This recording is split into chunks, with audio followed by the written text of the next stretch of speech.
how to set Health Connect to auto-delete data after 3 or 18 months or never on the Samsung Galaxy S24 series.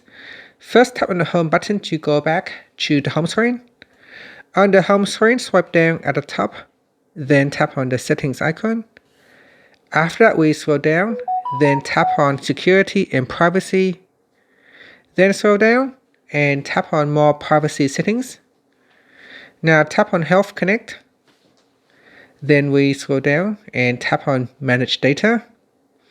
In here, tap on Auto Delete. And from here, you can choose between after 3 months. Then tap on Done. Or you can choose after 18 months. Then tap on Set Auto Delete. Then tap on Done. Or you can select Never. So select one of the options. Then tap on the back key. Or tap on the home button to go back to the home screen. Thank you for watching this video. Please like and subscribe to my channel for more videos.